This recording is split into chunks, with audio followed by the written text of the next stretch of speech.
Hey, what is up guys? It's your boy Speed here, and today we're going to be looking at a Topson game. We're going to be looking at a mid Hoodwink game, talking about this new Ags build that seems very powerful on mid Hoodwink. And in specific, I want to talk about how his rotations and movements around the map allow him to get a bunch of kills this game, and in particular, open up a huge amount of space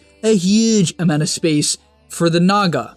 Really, I think this video is going to open up a lot of your eyes to basically how you need to change your gameplay depending on the heroes in the match, your team and the enemy's team. So without further ado, smash the like button right now. Go click it, ladies and gentlemen. It only takes 3 seconds.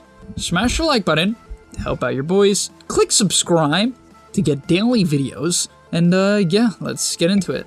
But briefly before we do, I just want to let you know about 3 website videos I just made. 3 videos I'm very proud of, and videos that will help you get to your next rank.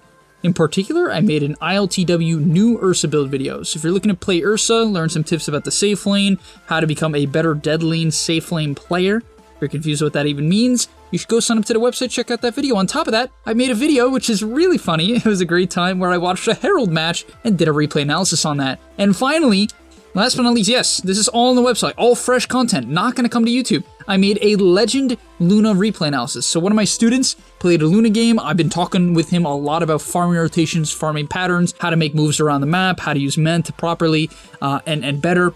And that video is going to be posted to the website as well. So if you're interested in any of those videos, they're going to be there. Also, a lot of support content and offlane content coming as well. So go click the link down below, subscribe today. It really is worth it, and I'll see you guys there. Alright, so let's get into the Topson build. Now, I'm not going to be looking at the landing stage here today. It was just a farm fest. But, talking about the farm fest, I think this is a good place to start. Here's a Naga, right? Okay, what does that shoot into your brain? What signal? What does that tell you that you should do? Because there's a Naga. Well, for me, it tells me that I need to open up the map for this guy. Now, that easily can be misunderstood. What do I mean by that? Well, the big mistake people make in their games is that they say, okay, I have a Naga, that means that for the entirety of the match, I have to create space. And that's just wrong. But please, it's a huge fallacy. I just want to start the video with that because I was afraid that if I didn't, then people will fall into the trap of overcommitting to the concepts that I'm about to teach. And so yeah, at the 8-minute mark, Topson is 43 CS, which is better than what most of you guys have minute 10. And yeah, he's just gonna get a bunch of levels. Like guys, if you roam without levels, if you're like the same level as the side laners at minute 10 or at minute 12, there's generally a big problem. Mid has the biggest advantage out of any lane. Solo XP that is generally uncontested. Please take advantage of it. Now you might be saying, when does he actually want to roam? But Topson's time in which he's gonna gank is actually in tandem with when the Naga wants to farm. For instance, right here, the boys, they're going to give each other a handshake. He's gonna pick up the banner and say, hey Naga, I got you, man. But this is the time he wants to start rotating. Naga has been kicked out of the bottom lane. It's the point of the game where a safe lane hero like Naga does not really want to stay in her lane anymore. Why? Because she wants to take ancients, and she hopefully wants to farm the jungle plus a lane, which bottom is not terrible for, but there's a high chance she gets run at. So what do we see Topson immediately do? TP bottom. Now, you might be saying, Speed, does that mean I TP bottom every single game I have a Naga? No, not necessarily. It depends where the fight is. For instance, if the fights keep happening top and Naga is farming bottom, you shouldn't just TP bottom. That is what we like to call a grief. You want to open up the map for the hero. In general, you should try to open up the map for the safe laner by playing in the exact opposite spot of the map of them if they are a hard flash farmer. For instance, if they're Juggernaut and you think you can get a kill with them, go play with them. If they're Naga and they have a Diffusal or a Manta and a decent level of net and you think you can help them get a kill, okay, you can walk over to them. But that's what makes it hard, right? That's what makes Dota a hard game. You have to adjust based upon their timings. Naga's not strong yet. Who is strong is heroes like Shaman. This Doom's okay. Honestly, Shaman's not even that strong, but he's going to work with his supports to get kills, right? In this game in particular, the reason why I wanted to look at it and love it is because his team has a bunch of heroes that don't do that much. Early game, Doom is meh. Shaman is meh.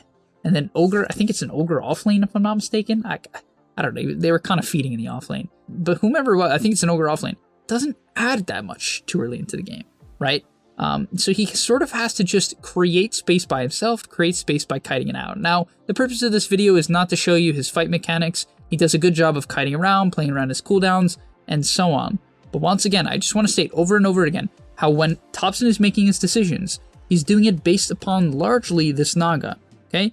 And you have to be able to do this too when you're not the main farm priority. So this Naga is mid right now. He's going for this tiny kill, okay, doesn't get it. Now, what's his next play? He kind of like hesitates a little bit here. He kind of goes onto this cliff. It almost seems like he's trying to decide what to do next, maybe give a little bit of vision. And what he does is he actually shifts to mid. Why does this make sense? Why is it a very logical mid shift here to go farm? Well, the reason is because Naga is going to go farm top, right? This wave is pushed into this tier 1. These ancient camp and large camp are alive, which means she will farm this and then this, or this and then the ancients, and then he will be able to take mid. Makes a lot of sense, right? So he's not taking the mid wave away from the Naga. And this is a very good rotation for mid laners, guys. If you're playing mid and you have to create space, very often you're going to be bouncing from one lane to middle. It's super common that you'll see these high MMR players. They'll basically identify the lane in which fights are likely going to happen and then bounce from that lane and mid. They'll take a fight, go back to mid farm. Take a fight, go back to mid and farm. And it's very, very common, right? And for instance here, he takes this jungle camp. So he shoves out the mid lane, takes the jungle camp. Now here he could consider taking mid again. Seems like the Shaman wants the XP though, so instead of taking the XP and gold away from the Shaman, he will do what? Go bottom. 2 heroes are bottom, 2 heroes on the enemy team are bottom and far up. This is a key, they're very far up, and because they're here, he'll go. If they were here, I have a very good feeling he wouldn't gank it unless these are some like very over-leveled heroes that can dive. Even then he might question it just because of the ease of a counter initiation, but yeah, ends up being a nice rotation. They catch out the Void, they get a Doom onto him, assassinates the Void, a nice kill, and all the meanwhile, our boy Naga is absolutely chilling, right? He's just doing his thing, 0, 0, and 0, your classic Naga game, just farming it up. And probably my favorite play of the game comes up here. It really just kind of shows a lot of the good qualities of a high MMR player that you guys should try to incorporate into your game. So right here, he finds an Invis rune, gonna look to go bottom with that Invis rune. Void has just committed Chrono bottom, which means Void's not too strong, and Void is low on HP, right? That's what we see. On top of that, oh, this is what wakes me up in the morning. Some people have coffee. I watch Topson drop his Arcane Ring while he bottles. Oh, yes. Really gets me going. That's what just turns me on. All right, let's go bottom. So he shifts over here, right? Sees a half HP Void and a Snapfire. Got an Invis rune. Once again, Naga's farming mid, doesn't want to take mid farm. Naga doesn't want to be top right now, okay? She's farming mid, so he shifts to bottom. There's also a half HP Void. Most importantly, what he does here is he says, hey team, there's a half HP Void. Let's gank him. Communication is very important, believe it or not, guys. It actually determines whether or not you'll gain rank. Not always, yes, of course, you could just pick Naga and Nauk and AFK farm and gain rank, and you could just be a really good spellcaster as a support, and you don't have to make calls. Most people don't. Trust me, you can get to Immortal without saying a word. But it is very useful, especially if you're a hero that wants to kill a Void and can't do it alone, which he can here, especially without his ulti. Even with his ulti, it might be a little bit hard, considering he has to charge it up. Yeah, nice little gank. This is so stupid. Like, what is this, dude? This hero is so weird. I don't know who decided that this thing wouldn't get cancelled, but it's hilarious. Just stuns, spinning in a circle, and shoots up the Void. And so yes, one more time, just because I want to reiterate it, Topson's gameplay style is risky. He doesn't have much farm. Neither does the Tiny though. And so that's kind of the point here. You really have to determine if your ganks are gonna work, right? Like, because a lot of the time, people will just gank a lane and they can't even kill the hero. For instance, a Puck will gank a Jug with no initial stun to prevent him from getting spin off, and Puck will just waste his time. Not to say that you can't kick the Jug out of lane, that's actually a completely different discussion. But I just want you guys to keep this in mind. It is still good to farm as Hoodwink. Hoodwink is a hero that can literally just play a flash farm style. I remember loading up this replay and I'm like, wow, Topson got a really late axe. He got it at like 1910 or something like that, which is not horrible. It's just okay, right? It's just simply okay. And the reason is because he's just basically kind of injecting net worth into this Naga, as I stated earlier. Now, typically once the game passes like the 16-15 minute mark, often the landscape of Dota changes. Especially in high MMR games, people become much tankier. It's harder for the nuke-based heroes just to explode people in early game fights, and therefore you see a lot more split pushing and wave shoving. Now, in lower MMR games, the team fighting typically just continues until the game ends, to keep it real. And so, hey, if you think that that's a good thing for you and your team, by all means. I think in this game, if the enemy team was just to continue to walk up to Topson's towers, he would continue to respawn and kill them and open up the map for the Naga. But that's not what happens in this game. Just wanted to make sure you guys understand the difference of pubs. Not to say that this won't come into play in your games. If nothing's happening in your games, which is the point here, you need to be able to switch your mentality very quickly. He starts using his nukes to farm, something he was not doing at all beforehand. He starts using his nukes to farm, shoving in the waves, clearing camps, and looking to set up kills. You can even see he's like wrapping in the trees, looking to check if anyone will TP in that he could potentially kill. Now, getting into the new build that Topson's going, starting items are very simple. Wraith Band, Wand, Bottle, okay, some clarities here and there. Treads, nothing crazy. But what's really crazy is this new axe. Hunter's Boomerang is a very bizarre spell, but I really love it. I think it's one of the better ags in the game. If you don't know what it does, well, here we go. So, number one, it's a radius, it's an AoE thing that you throw out. It does 350 damage, which is quite a lot. It's like having a maxed out nuke, right? It's like a level 4 nuke, and it marks them. Everyone it hits, it marks. What the mark does is it slows them by 20% for 7 seconds. It increases incoming spell damage by 25%, all spell damage, right? Spell damage includes peer damage, which is good because it works with the various peer damage heroes. And it decreases status resistance, which means it increases duration of breaks, of bushwhack, and just any disable that your team throws out.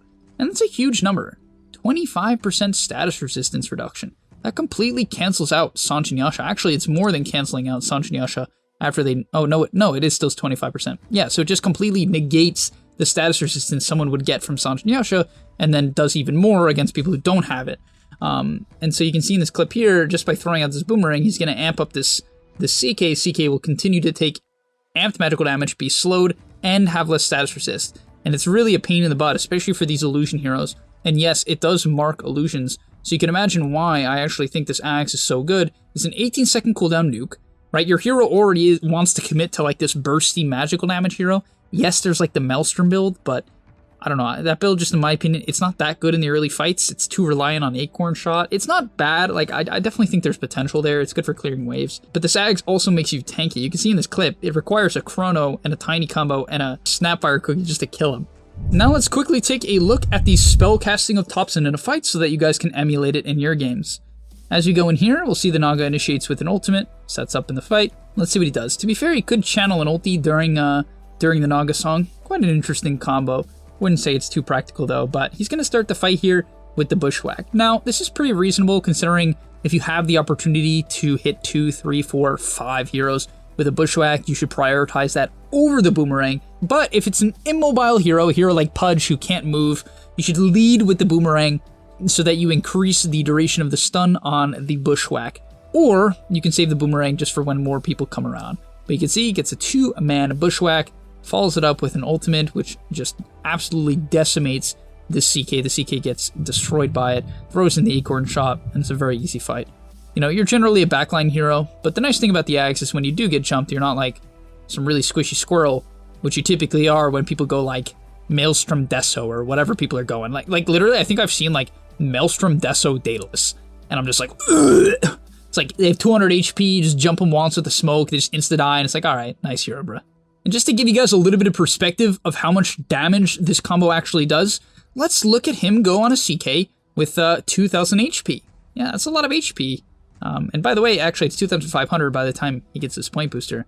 But yeah, hits him with the Bushwhack, then throws the Boomerang. He clearly prioritizes Bushwhack just to make sure that they can't react and make him miss it. As I said, you can do it the other way around, but yeah, it's a pretty easy spell to like miss. So yeah, it follows it up, and yeah, CK is 800 HP, so very cool. Now skipping ahead to the 27 min mark, he's going to pick up a Yules. To be fair, you do have a lot of mana problems with this Ags. Ags gives practically no mana regen, and so yeah, you do kind of need a mana item. I honestly think this build's fine. I also have this theory where you could go Octarine. I think Aether is super reasonable on this hero. Just allows you to cast all your spells from very far away and continue to kite out. To be fair, with the Ags, you need it less because you can survive a little bit of jump, but still, even with Ags, obviously you can die getting towards that 25 to 35 minute mark, and so on. So I like the Yules. It just gives him also the ability to kite out, right? Your hero is incredibly mobile, and in a game like this, there's a lot for him to Yules dodge, or purge, right? Time dilation, the overgrowth, even chrono to some extent. You could try to Yules when it comes out, tiny combo. You can also use the void when he chronos someone just to buy some time and dodge CK stun. So there's a lot of mobility to this Yules. It also allows you to set it for bushwhack as well if you want to do that. It is an option, right? You can just Yules, acorn shot a tree, and then bushwhack, and yeah, you can't miss. It's nice. And yeah, to be honest, this game kind of just ends up going another like 5 minutes, and it's the Naga show. Not really surprising. To be fair, the Naga is an incredibly good player, a rank 600 in EU, which I think is like 8k MMR or something like that. Maybe a little bit higher. So yeah, the Naga's a great player, and in your pubs you might be saying, but speed, they don't take the space that I'm making. To be fair, to some extent that's true, but that's why I always recommend in your pubs, if you are gonna fight, make sure the fights are winning. If the fights are not winning, like if you're not just crushing the fights, learn to just split the map, look for numbers advantages, right? Split the map, force TPs, look for number advantages on the opposite side of the map, and continue to shove in waves, shove in waves, shove in waves. As I said, I made that website video with the Luna. People are so bad at splitting the map. Even in Legend, guys, almost no one does it. Almost no one splits and farms, and it just, you know, it breaks my heart a little bit. It does.